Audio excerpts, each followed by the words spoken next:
예. 자, 오늘은 사사기 8장 33절에서 9장 24절 말씀을 가지고 아비멜렉이라는 제목으로 여러분과 함께 말씀을 나누겠습니다. 우리 지난 시간에는 이제 사사 기드온의 이야기를 다루면서 이 사사기는 뒤로 갈수록 이스라엘의 영적 상태도 점점 악화되고 또 구원자로 주시는 그 사사의 그런 영적 상태나 자질도 악화되어 간다라고 말씀을 드렸죠. 특별히 이 사사로서의 자질이 급격하게 악화되는 어떤 분기점이 되는 사사가 바로 이 사사 기드온이다, 그렇게 말씀을 드렸습니다. 오늘 읽은 본문의 8장 33절 이하를 보면 이렇게 되어 있습니다. 기드온이 이미 죽음에 이스라엘 자손이 돌아서서 바알들을 따라가 음행하였으며 또 바알브릿을 자기들의 신으로 삼고 이스라엘 자손이 주위의 모든 원수들의 손에서 자기들을 건져내신 여호와 자기들의 하나님을 기억하지 아니하며 또 여룻바알이라고 하는 기드온이 이스라엘에 베푼 모든 은혜를 따라 그의 집을 후대하지도 아니하였더라. 자, 여기서 보면 기드온이 이미 죽음에 이스라엘 자손이 돌아서서 바알들을 따라가 음행하였으며 이렇게 되어 있는데요. 그러니까 기드온이 이미 죽음에, 이 이야기는 사실 약간 번역이 좀 이상한데요. 이렇게 바르게 번역을 해보자면 기드온이 죽자마자 바로 이스라엘 자손들이 하나님을 떠나서 바알을 섬겼다라는 겁니다.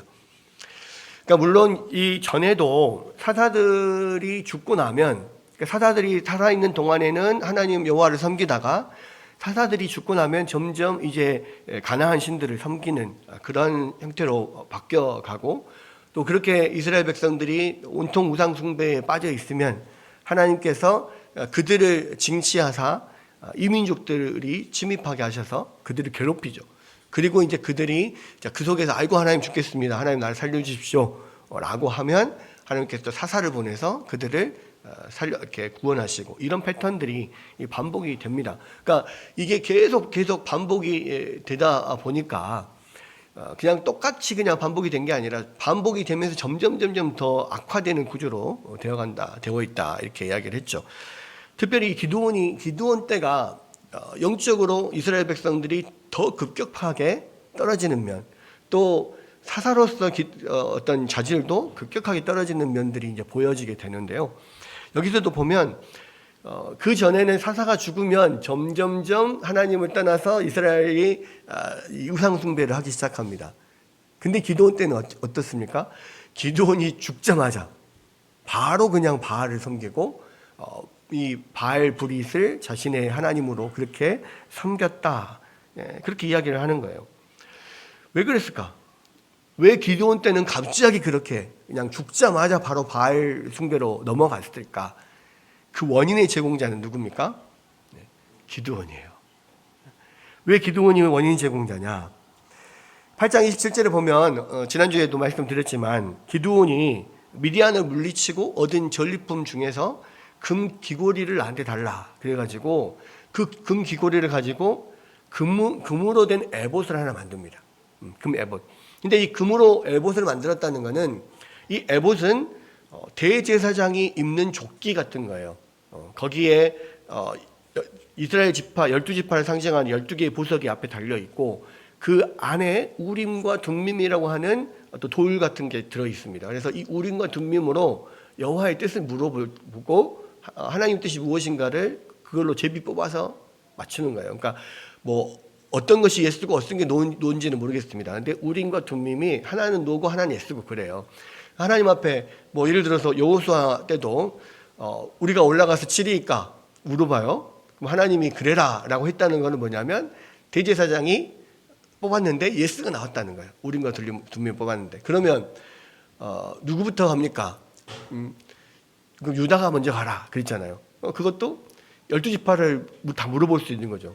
뭐 루벤이 갑니까? 뭐 유다가 갑니까? 근데 유다가 예스로 뽑혔다 이 말이죠. 이렇게 판단을 할 수가 있습니다. 근데 이거는 대제사장만 할 수 있는 거예요. 근데 기드온은 그 대제사장이 입는 그 에봇을 금으로 만든 거예요.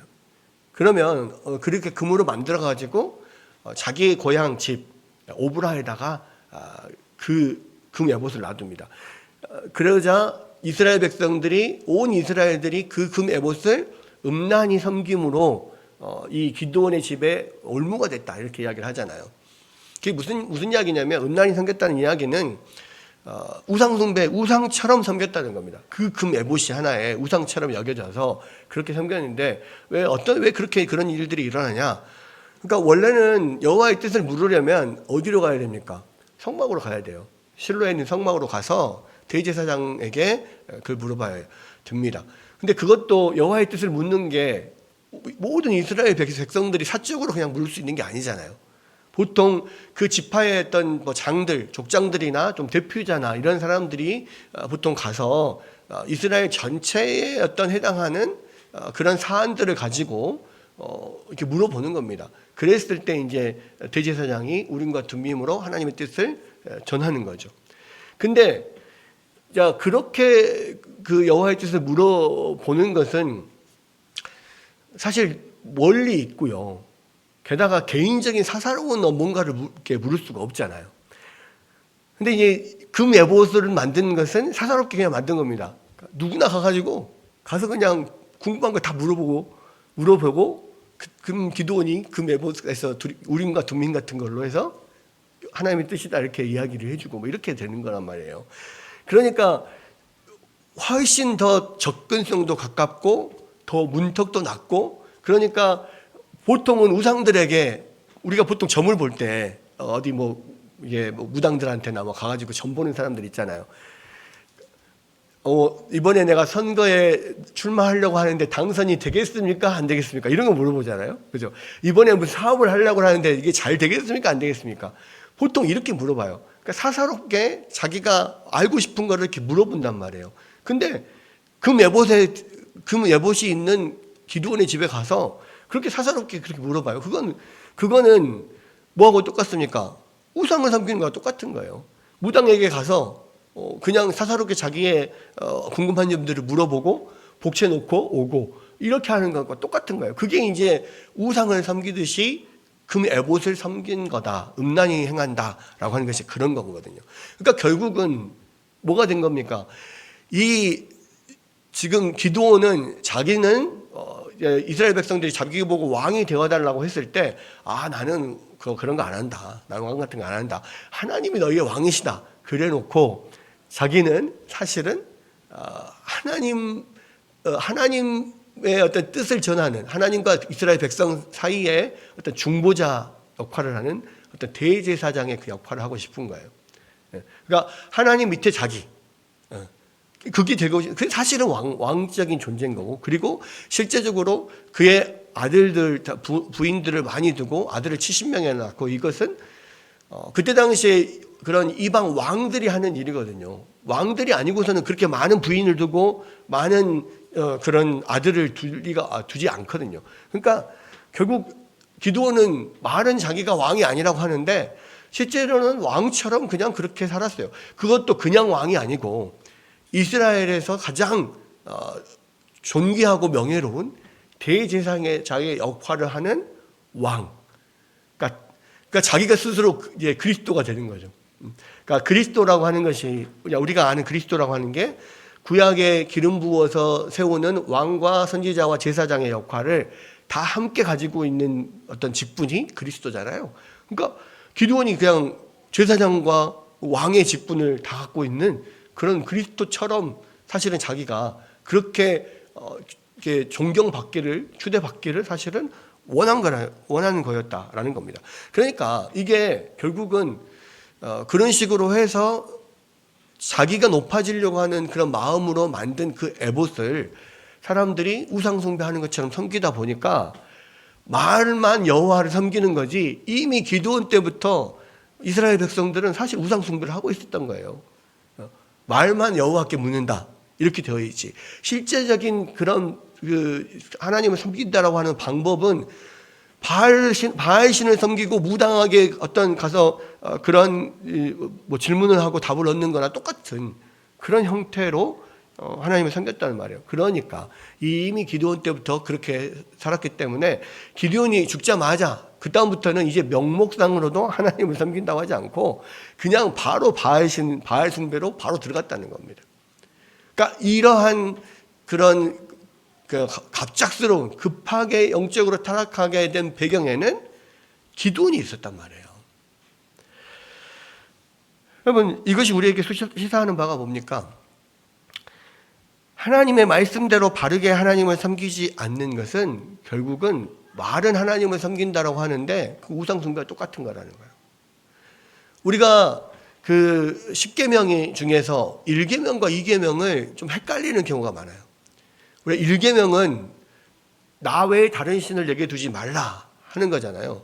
그다음 2계명은 너를 위하여 새긴 우상을 만들지 말라 이거거든요. 그런데 그거를 헷갈려. 그러면 나 외에 다른 신을 섬기지 말라고 하는 것과 우상을 섬기지 말라 하는 것과 뭐가 다르지? 라고 생각을 할 수 있습니다. 근데 이 10계명에서요 1계명과 2계명은 확실히 확연한 차이가 나요. 뭐냐면 1계명은 예배의 대상에 관한 거예요. 우리가 예배할 수 있는 대상은 오직 한 분 하나님, 여호와 하나님밖에 없다. 우리는 오직 여호와 하나님만 섬긴다. 이것이 1계명이고요. 2계명은 예배의 방법에 관한 거예요.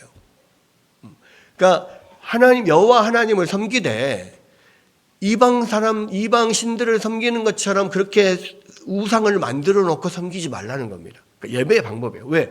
하나님께서 나 외에 다른 신을 섬기지 말라고 말씀하시면서 모든 예배의 방법을 정확하게 말씀을 해주셨거든요. 구약에서는 여러 가지 제사법들을 통해서 이스라엘 백성들이 하나님께 제사를 드리고 하나님을 섬기도록 그렇게 정해 주셨습니다. 그러니까 하나님이 정하신 방법대로 하나님을 예배해야 돼요. 여러분 우리가 열왕기 상하에 보면 여로보암의 죄가 나오잖아요. 여로보암의 죄가 뭡니까? 북이스라엘의 사람들이 하나님을 섬기는데 문제는 이제 북이스라엘과 남유다로 나눠지면서 북이스라엘 사람들이 여호와를 섬기니까 여호와의 율법에 적어도 1년에 3차례 유대의 명절, 유월절, 또 칠실절, 초막절 이 3명절에는 반드시 유다에 있는 예루살렘 성전에 모든 이스라엘 남자들이 가서 거기서 제사를 드리게 돼 있거든요. 그런데 정치적으로 지금 북이스라엘과 남유다가 나눠지다 보니까 이 북이스라엘을 세운 여로보암이 생각하기에 아니 율법대로 계속 이 이스라엘 백성들이 남유다로 가서 예루살렘에 가서 예배를 드리다 보면 결국에는 그 마음이 자기에게서 떠나서 결국 다윗 왕가에게로 다시 돌아갈 것 같다는 그런 불안감이 있었단 말이죠. 그러니까 아예 이스라엘 백성들이 남유다로 못 가게 만듭니다. 그래서 딱 막아놓고 자 이제부터는 너희들이 예루살렘에 가서 예배를 안 드려도 북이스라엘에서 얼마든지 제사를 드릴 수 있다. 그러면서 이 제일 북단에 있는 단과 제일 북이스라엘 남단에 있는 베델에다가 제단을 설치하고 금송아지상을 세워놓고 이 금송아지가 너희를 애굽에서 이끌어낸 여호와 하나님이다 이렇게 이야기를 합니다. 그리고 누구든지 뭐 단이나 베델이나 아무데나 가가지고 제사를 드리면 된다. 더 이상 예루살렘 안 가도 된다. 그리고 제사장들도 대부분 제사장들이 예루살렘 성전을 중심으로 있거든요. 그러니까 제사장들은 예루살렘 근처에 거의 대부분에 있습니다. 왜? 24개 조를 형성해서 조별로 계속 이렇게 한 달씩 번갈아 가면서 들어가서 한 달 동안 섬기고 나오고 그러다 보니까 가까운 데 있어야 돼요. 그래서 예루살렘 성전 근처에 다 제사장들이 있었습니다. 그러니까 북이스라엘은 제사장들이 없는 거예요. 그럼 어떻게 합니까? 아무나 그냥 다 제사장을 세워버렸어요. 그래서 나름대로 자기들이 제사를 지내게 하고 절기도 바꿔버립니다. 6월절, 7절, 초막절 이런 것들을 날짜를 바꿔버려요. 그렇게 해서 결국은 이들이 다 하나님을 섬긴다라고 하고 하나님의 율법대로 제사를 지낸다라고 하지만 결국은 장소도 바뀌었죠. 제사장도 바뀌었죠. 그 율법에 정해진 날짜도 다 바꿉니다. 그렇게 하고 자기들끼리 금송아지 또 하나님께서 만들지 말라는 우상을 금송아지로 만들어 놓고 이분이 하나님이다 이렇게 지금 이야기. 결국 말은 여호와를 섬기는 건데요. 다들 자기 마음대로 그냥 섬기는 거예요. 그러니까 하나님께서 북이스라엘의 모든 왕들이 다 여로보암의 길을 따라서 하나님 앞에 계속 범죄하였다라고 이야기를 하는 겁니다. 결국은 그렇게 된 이스라엘 백성들, 북이스라엘, 결국은 하나님께서 심판하시잖아요. 아수르를 통해서 그 사람들을 싹 다 망하게 만들어 버립니다. 물론 남유다도 그 이후에 하나님을 계속 떠나고 하나님 앞에 불순종함으로 결국은 심판을 받지만, 무슨 이야기냐면 예배도, 그러니까 예배의 대상도 오직 하나님만을 섬겨야 되지만, 하나님을 섬긴다라고 하면서 예배의 방법을 자기 마음대로 자기 편의대로 그렇게 바꿔버려서는 이것은 이 우상 숭배와 똑같다는 거예요. 결국 우상을 숭배하지 말라는 것은 예배의 방법을 이방의 그런 방법으로 하지 말고 하나님의 방법으로 하라는 이야기거든요. 구약시대는 그런 제사법을 통하여서 하나님께서 예배하게 하셨습니다. 근데 신약시대에는 그 제사의 어떤 제사를 통하여서 보여주는 그런 예표인 예수 그리스도의 죽음과 부활이 실제적으로 이루어졌거든요. 그러니까 이제는 그것을 그냥 상징적으로 보여주는 제사를 드릴 필요가 없는 거예요. 하나님 앞에 드리는 어린 양, 제물이 사실은 하나님의 독생자 예수 그리스도의 죽음을 뜻하는 거였고, 그 안에서 용서를 받고 또 그 안에서 생명을 얻는 것, 이것을 뜻하는 거기 때문에 실제로 예수님이 오셔서 그런 영원한 제사를 당신의 몸으로 이루어 버리셨잖아요. 그러니까 이제는 구약시대 그런 제사를 할 필요가 없어요. 그러나 그 대신 예수님께서 뭐라고 이야기했습니까? 이제는 여기서나 저기서나 장소에 상관없이 또 재물 상관없이 하나님 앞에 예배 드릴 때가 오나니 곧 영과 진리로 예배를 드리는 그때가 올 것이다, 이렇게 이야기하거든요. 결국 신약시대는 예수 그리스도, 그 모든 구약의 제사가 예표하고 있었던 예수 그리스도의 죽음과 부활을 표현하는 그 말씀과 그 진리 안에서 하나님 앞에 예배하는 것, 영과 진리로 예배하는 것, 이것이 하나님이 정하신 방법이란 말이에요. 그러면 우리는 특별히 그러한 말씀 안에서 또 우리의 모든 또 몸과 마음의 영혼을 다해서 성령 안에서 그렇게 하나님 앞에 예배하는 것이 바른 예배란 말입니다. 신약 시대는 구약처럼 그렇게 까다로운 절차나 이런 것들이 없어요. 그러나 어떤 것이 정말로 영과 진리로 드리는 예배인가를 가장 성경적인 예배 방법을 통하여서 우리 전통적으로 만들어진 예배가 바로 종교개혁자들이 만들어 놓은 그 예배 방법이고, 그래서 우리가 말씀을 중심으로 한 예배를 하나님 앞에 드리고 있는 겁니다. 그런데 우리가 그런 면에서 이러한 형식의 예배를 하나님 앞에 온전히 드려야 하는데, 요즘에도 이때처럼 마찬가지로 자기 마음대로 원하는 대로 예배를 만들어서 그냥 현대식 예배 이렇게 만들어서 하나님 앞에 드리려고 하는 그런 경향들이 있단 말이에요. 왜? 이 시대 사람들이 더 공감할 수 있고, 이 시대 사람들이 더 이해할 수 있고, 더 좀 편의를 봐줄 수 있는 그런 예배, 그런 예배로 그냥 계속 만들어 가려고 해요. 근데 결국 그건 뭐냐면 하나님이 정하신 방법대로 드리지 않는 거예요. 인간적인 편의대로 예배를 드리는 거, 그것은 결국은 우상숭배와 같은 겁니다. 그래서 우리가 늘 하나님의 말씀대로 예배하고 하나님의 말씀대로 우리가 순종하며 살지 않는다면, 우리가 말은 예수님을 믿는다, 말은 하나님을 섬긴다라고 하면서도 결국은 우상숭배와 똑같은 그런 결과가 될 수가 있다는 것입니다. 그런 면에서 이 이스라엘 백성들이 지금 이미 기드온 때부터 잘못된 예배를 드리고 있었다는 거예요. 그렇기 때문에 급격하게 그냥 우상숭배로 빠질 수밖에 없는 것이고요. 그래서 어떤 우리가 지켜야 될 것들을 지키지 못하고 자꾸 뭔가 어떤 예배를 드리는 사람의 편의를 따라서 자꾸 뭔가를 좀 이렇게 쉽게 가잖아요. 그러면 그 결과적으로는 믿음도 잃어버릴 가능성이 크다는 말입니다. 그래서 우리가 하나님 앞에 예배할 때 정말 하나님의 말씀 안에서 또 우리가 크리스천으로 살아갈 때 정말로 말씀을 붙잡고 순종하며 씨름하면서 싸워가면서 그렇게 말씀을 지켜나가야 된다. 그것이 오늘 이 어떤 말씀을 통해서 다시 한번 기억해야 될 첫 번째 사안이고요. 두 번째 하나 더 눈여겨볼 건 뭐냐면 하나님을 떠난 이스라엘 백성들은요, 하나님께서 그 원수들 손에서 건져내신 은혜를, 하나님의 은혜를 잃어버렸을 뿐만 아니라 그 하나님의 도구로 사용된 기드온이 베푼 은혜도 잊어버리고 그의 집을 후대하지 않았다. 그렇게 이야기를 하고 있습니다. 그러니까 이게 무슨 말이냐면 하나님께 대한 어떤 믿음과 하나님께 대한 어떤 그런 감사나 이런 것들이 떨어지잖아요. 그러니까 하나님이 주시는 어떤 은혜가 내 안에 떨어지면 결국은 하나님께서 도구로 사용하시는 그런 목회자나 또 그런 도구들, 또 영적인 리더들에 대한 그런 감사나 섬김이 자연스럽게 떨어진다는 거예요.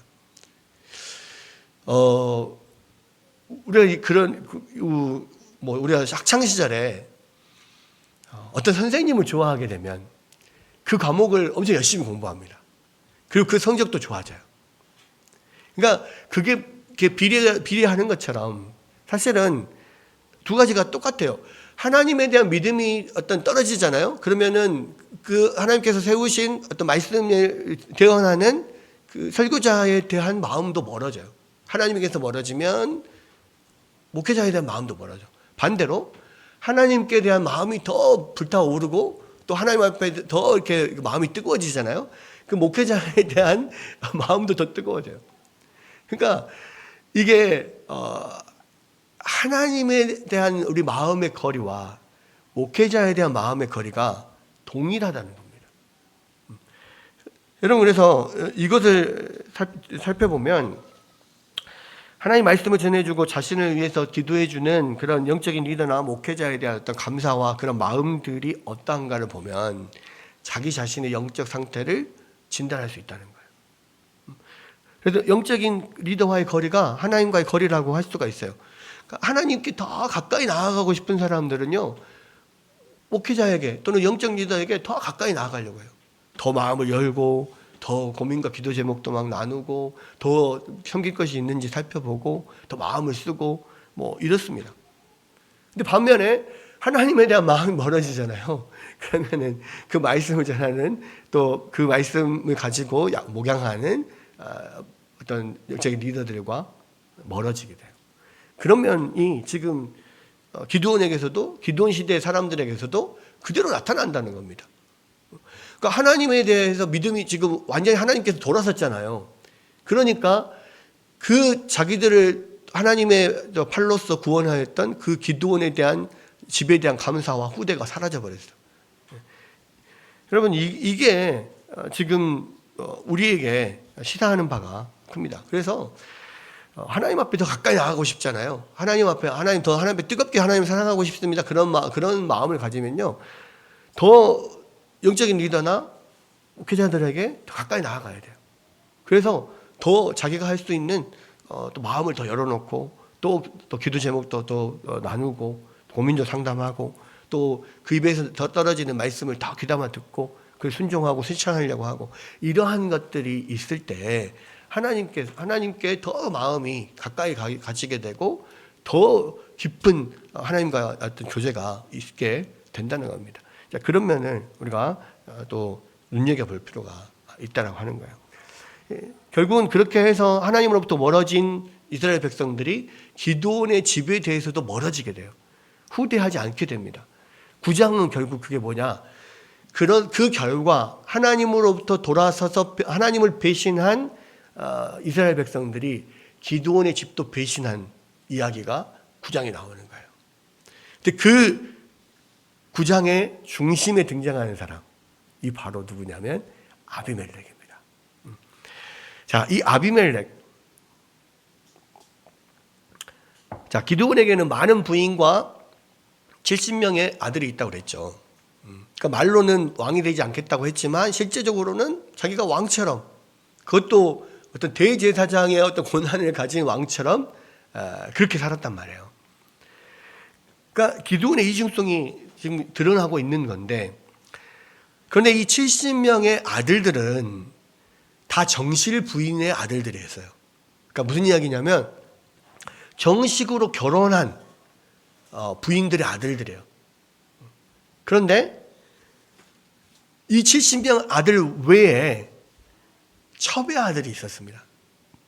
첩의 아들이 바로 아비멜렉이었어요. 근데 이 첩의 아들은 뭐냐면 정식으로 결혼한 부인이 아니라 그냥 사적으로 결혼하지 않은 관계 안에서 낳은 아들이란 말이에요. 근데 여기서 보면 그 여종의 아들 뭐 이렇게 나오잖아요. 나중에 보면 아비멜렉. 그러니까 아마도 기드온의 어떤 여종의 아들이었던 것 같아요. 그러니까 이 아들에게는 70명의 아들은 사실은 적자고요. 이 아비멜렉은 서자예요. 그리고 이 아들은 70명의 아들에 비해서 굉장히 좀 소외된 사람이었습니다. 왜 그러냐면 이 70명의 아들은 그러니까 부인들이 여럿인데 어쨌든 그 정실 부인의 아들들은 같이 오브라에 있는 기드온의 집에서 그냥 살았어요. 그런데 아비멜렉만 따로 첩의 아들이니까 서자니까 그 집에 살지 못하고 원래 그 어머니가 세겜 출신이거든요. 세겜에서 살았던 거예요. 아마도 그 어머니가 아들을 낳고 정실 부인들이 엄청 많고 아들들이 많잖아요. 쫓겨났을 것 같아요. 그게 그 70명에서 그 첩의 아들이 배겨낼 수 있습니까? 첩과 그 아들이. 그러니까 아마도 쫓겨나서 세겜에서 살았던 것 같습니다. 그리고 이 서자이기 때문에요. 첩의 아들이기 때문에 사실 상속도 받지 못해요. 어떤 유산을 받을 수 있는 그런 권한이 없어요. 그러니까 어렸을 때부터 굉장히 소외받고 자란 그러한 사람이에요. 근데 문제는 뭐냐? 기드온이요. 바로 그 아들에게 아비멜렉, 나의 아버지는 왕이다 라는 이름의 뜻을 가진 이름을 붙여줘요. 이게요, 기드온의 그 이중성 또는 음흉함이 드러납니다. 무슨 이야기입니까? 나의 아버지는 자기 아들에게 나의 아버지는 왕이다라고 하는 이름을 붙였다는 것은 내가 왕이다라는 것을 지금 이야기를 하는 거거든요. 그런데 그것을 떳떳하게 자기 아들들 본 부인 아들들에게는 붙이지 않아요. 아무도 주목하지 않는 지금 여기에 살지도 않고 이 세겜에 자기 어머니의 고향 세겜에 가서 그냥 조용히 살고 있는 그러한 아들 서자에게 누구도 눈여겨보지 않을 그런 아들에게 아비멜렉이라고 하는 이름을 붙인단 말이에요. 그 이야기는 무슨 말입니까? 나는 내 입으로는 나는 왕이 아니다. 나는 왕이 될 수 없다. 하나님이 너희의 왕이시다. 말은 그렇게 말하지만 그 속에 은밀한 마음 안에는 그런데 사실은 내가 왕이지롱 이런 마음이 있다는 말이에요. 그러니까 이 아비멜렉은 기드온의 가장 은밀히 감추어져 있는 마음에 표출된 그것을 진짜로 눈앞에 그것이 보여지는 그런 아들이라고 생각할 수 있습니다. 그러니까 약간 어떤 느낌이냐면 그러니까 지킬 박사와 하이드처럼 하이드에 해당되는 게 아비멜렉이에요. 자기의 가장 악한 부분, 가장 은밀한 부분 그것이 표출되어 나와 있는 것. 마블 만화 같은 경우에도 보면 스파이더맨 거기에 보면은 그 다크 스파이더맨 이런 게 있거든요. 그게 검은 어떤 자기 마음이 이렇게 드러나 있는 표출되어 있는 약간 그런 느낌이에요. 그러니까 이 아비멜렉을 보면 아비멜렉의 하는 모든 행동이 다 기드온의 그냥 어두운 부분을 그대로 드러나 보여주는 것처럼 보입니다. 여러분, 그 아비멜렉이 이 아버지 기드온이 죽고 나서 드디어 이제 본색을 드러냅니다. 사고를 쳐요. 뭡니까? 기드온은 속으로만 자기가 왕이라고 생각하고 왕처럼 살았습니다. 그러나 겉으로는 왕이 나는 왕이 아닙니다. 나 왕이 될 수 없습니다. 이렇게 이야기했단 말이에요. 예. 기드온은 속으로만 왕으로 생각했는데 아비멜렉은 진짜 자기 이름대로 대놓고 왕이 되고 싶었어요. 그러니까 기드온의 속마음을 그냥 그대로 표출하고 있다고 생각하면 됩니다. 그래가지고요, 대놓고 자기가 왕이 되고 싶어가지고 자기 외가인 세겜에 가가지고 그 세겜 사람들에게 이렇게 말을 해요. 여룻바알의 아들 70명이 다 너희를 다스림과 한 사람이 너희를 다스림이 어느 것이 너희에게 나으냐. 나는 너희의 골육임을 기억하라. 이렇게 이야기해요. 여러분, 세겜 사람들도 이 아비멜렉의 말을 듣고요, 아주 솔깃합니다. 사실 지금까지 이스라엘은 왕이 없었단 말이에요. 그러니까 이스라엘은 하나님이 왕이신 신정국가입니다. 그래서 왕이 없고 대신 12지파의 대표인 족장들이 각 지파를 이끌면서 중요한 결정들은 대제사장에게 의뢰해서 하나님의 뜻을 물어가지고 결정을 했어요. 그러니까 실질적인 모든 의사결정과 이스라엘을 이끌어가는 분 누구였냐면 하나님이셨어요. 하나님이 왕이셨고 그 하나님의 뜻을 대언해 주는 사람이 대제사장이었어요. 그건 왕이 없었단 말이에요. 그러니까 진짜 딱 신정국가였습니다. 근데 기드온 때에 와서는 이게 달라져 버려요. 그 전에 있는 사사들도 자기에게 주어진 구원자의 역할 그리고 행정적인 역할을 담당했지 아무도 왕처럼 군림한 사람이 없었어요. 근데 기드온 때에 와서는 달라져 버립니다. 그런 사사가에 만족하지 않아요. 행정적인 일을 처리하고 그냥 그런 위험할 때의 군사적인 사령관으로서 구원자의 역할만 하는 것으로 만족하지 않고 자기가 왕처럼 되기를 원했단 말이에요. 말은 왕이라고 안 했지만. 그리고 누구나 사실은 다 기드온을 왕처럼 그냥 여겼어요.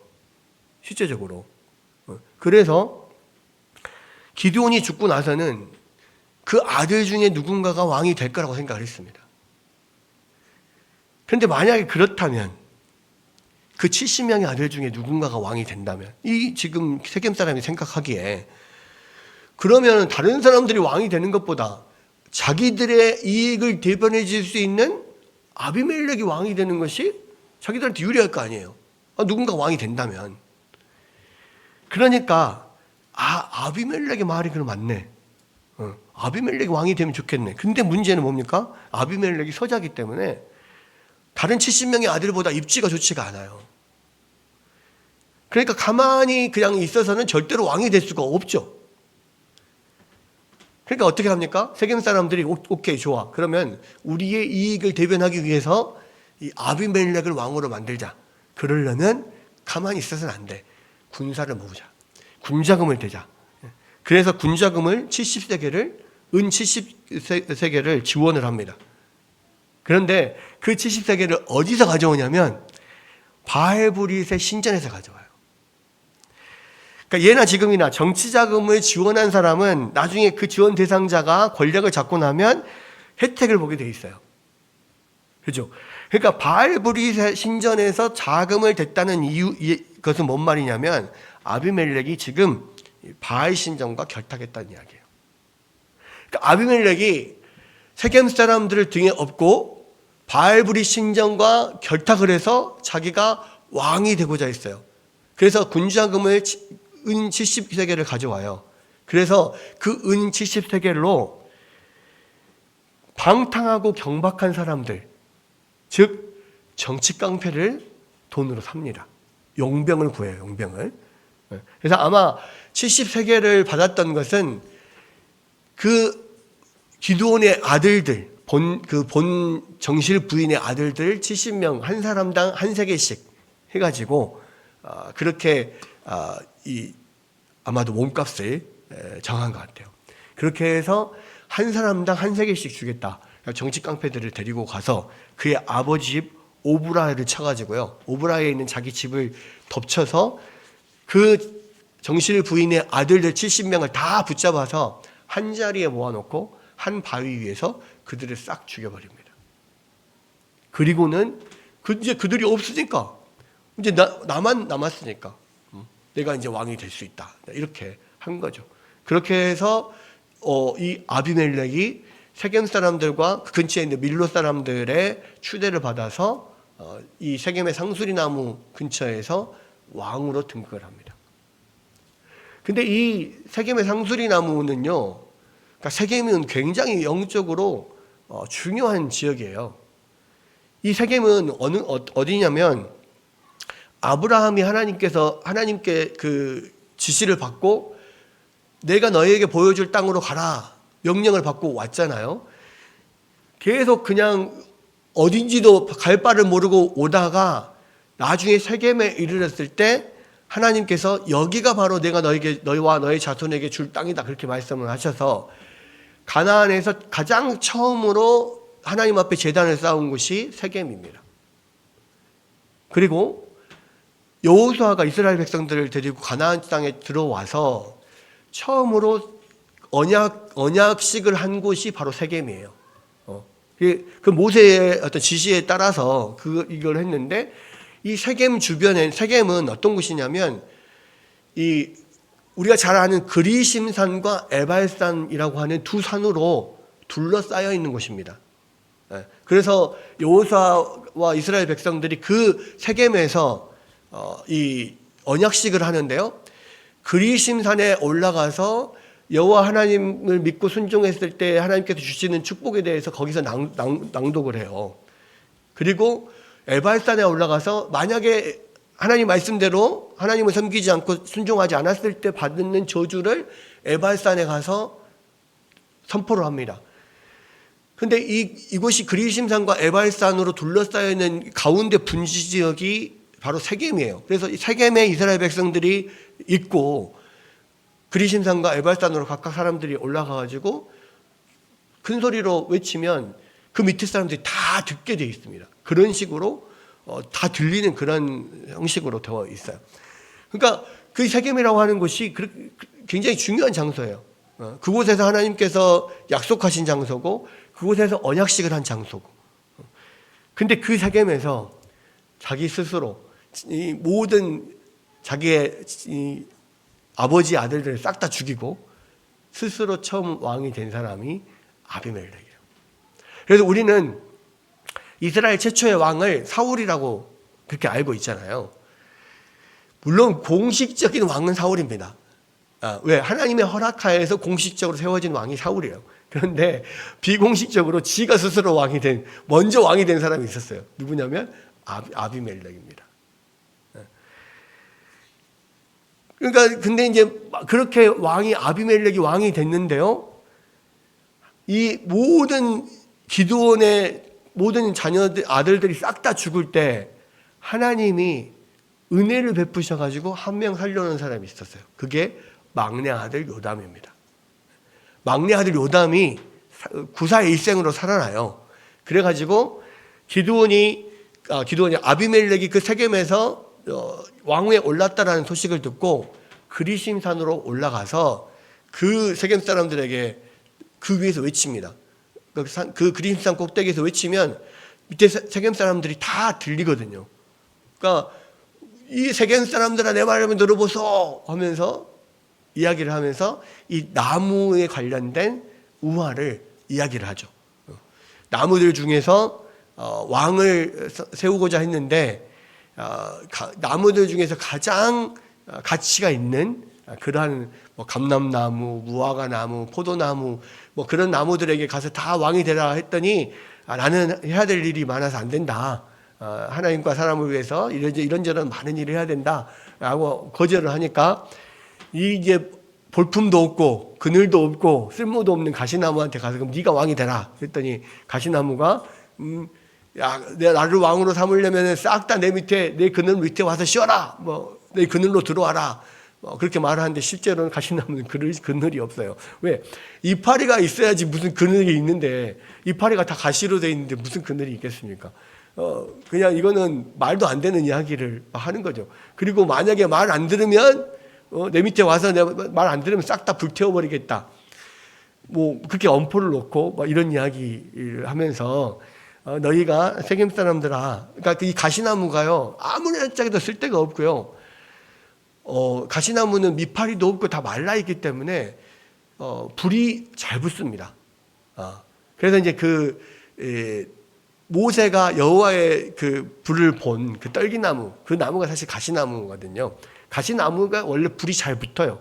그러니까 가시나무가 불타는 것은 뭐 흔히 일어나는 일입니다. 근데 그것을 흔치 않게 봤던 이유는 뭐냐면, 가시나무는 사실은 탈 게 별로 없기 때문에 불이 확 붙으면 그냥 일순간 확 타고 그냥 싹 꺼져 버리거든요. 그런데 모세가 봤던 그 가시나무는 계속 불이 붙어 있는 거예요.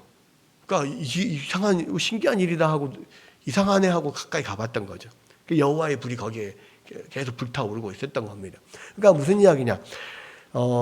사막이 마르고 건조하기 때문에 어느 순간 어떤 불꽃이 튀고 그랬을 때 가시나무가 그 불에 타기가 쉬워요. 그러니까 가시나무는 아무짝에 쓸 데가 없는데 그냥 꼭 잘하는 건 불타는 거 정도 잘합니다. 근데 그것도 그냥 금방 불타고 말죠.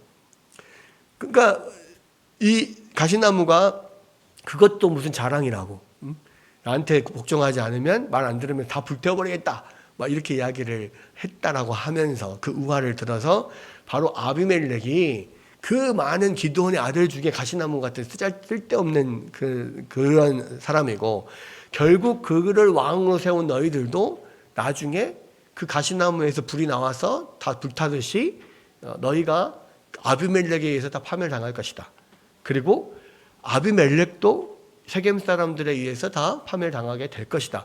예언적인 그러한 우화를 이야기를 하고 도망을 갑니다. 그런데 중요한 것은 이 이야기가 단순히 요담의 이야기가 아니라 하나님의 뜻이었다는 거예요.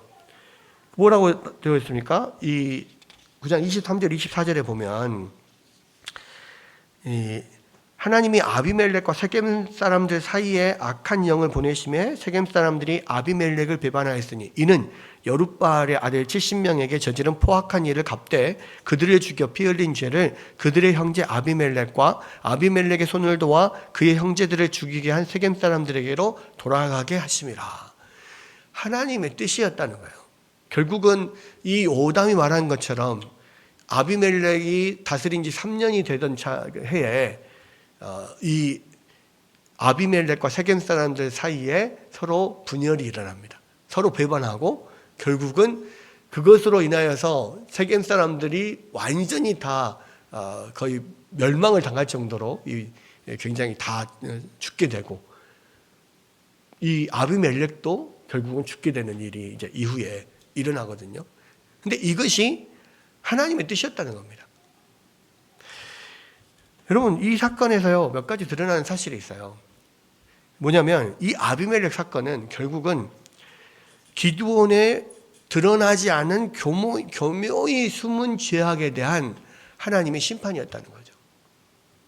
그러니까 아비멜렉이라고 하는 이름 자체가 이미 기드온의 그런 교묘히 숨겨진 은밀한 마음, 자기가 왕이 되고 싶은 마음, 자기가 이런 대제사장과 같은 어떤 그런 그리스도와 같은 그런 절대적인 어떤 왕이 되고 싶었던 그 마음을 꽁꽁 숨겨놨잖아요.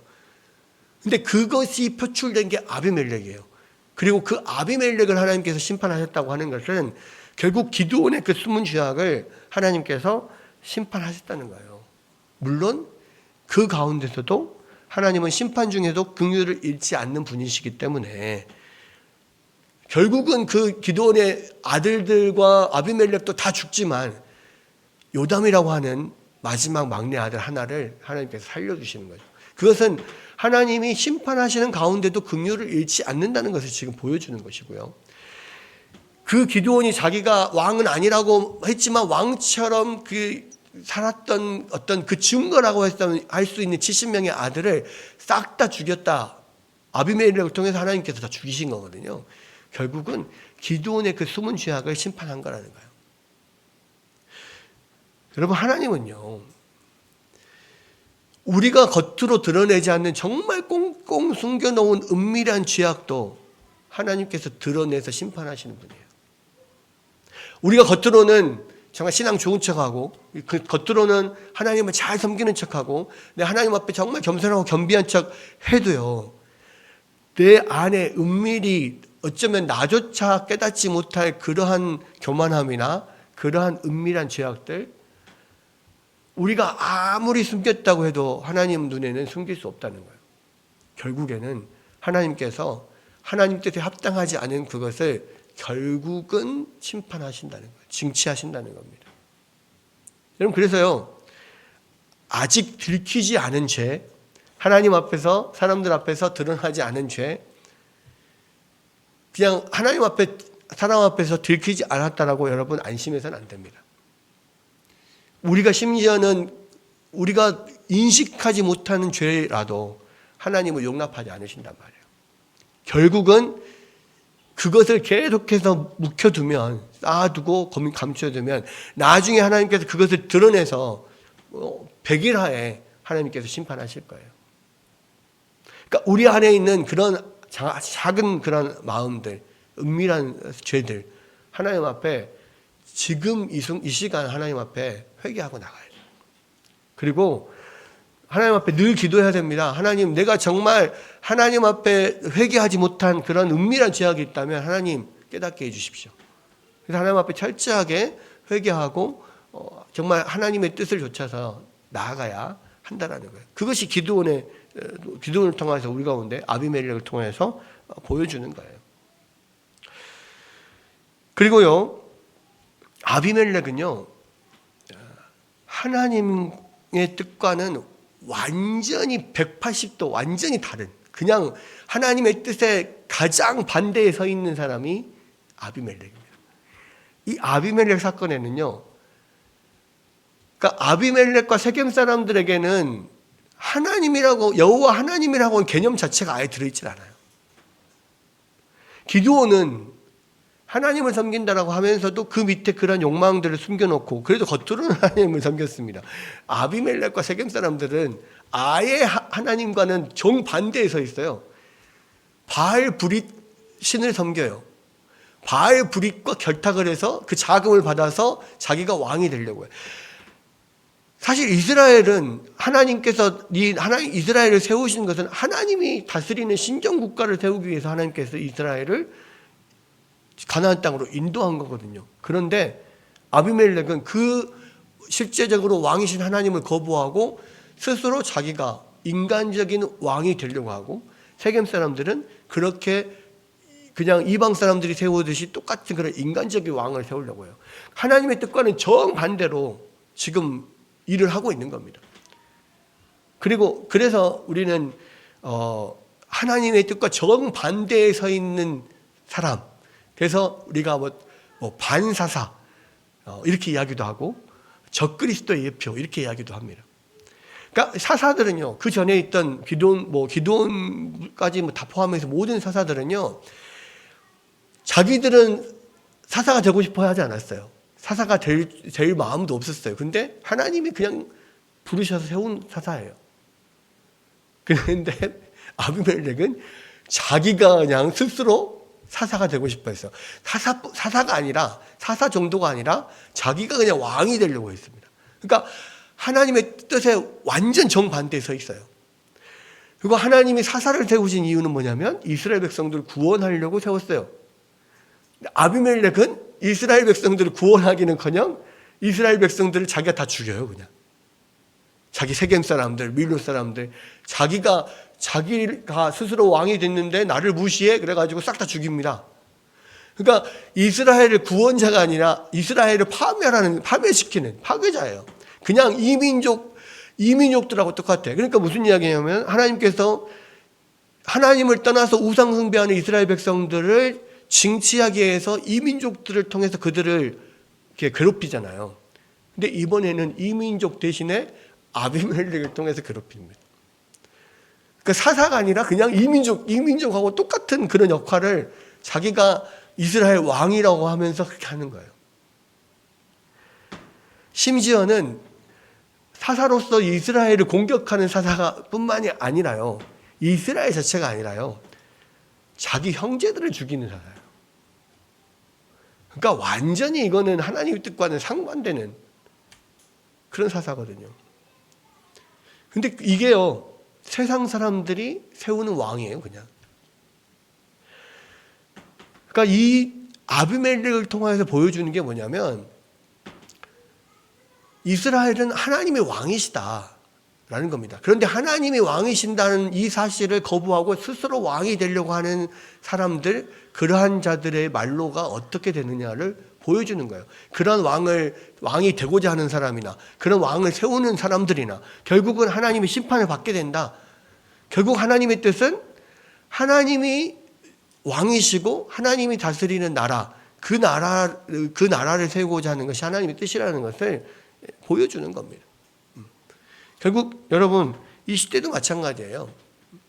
스스로가 왕이 되고 스스로가 높아지려고 하는 것은 다 하나님의 적이 됩니다. 하나님의 적그리스도가 되는 거예요.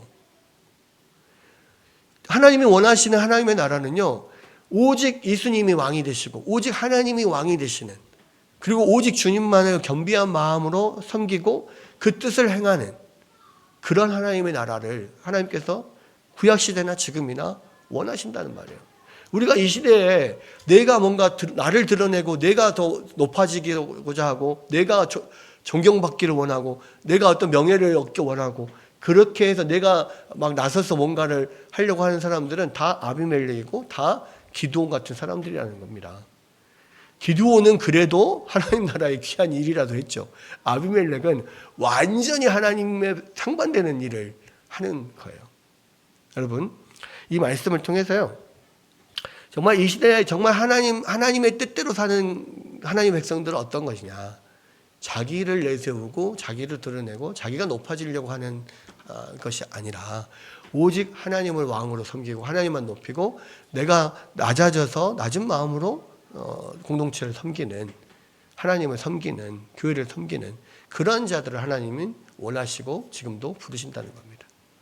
이 말씀을 통하여서 다시 한번 우리가 오직 왕이신 하나님만을 우리가 온전히 섬기며 그 앞에 또 겸비한 마음으로 또 주님의 주신 귀한 형제 자매들을 사랑하고 섬기는 우리 모두가 되시기를 주의 이름으로 축원합니다.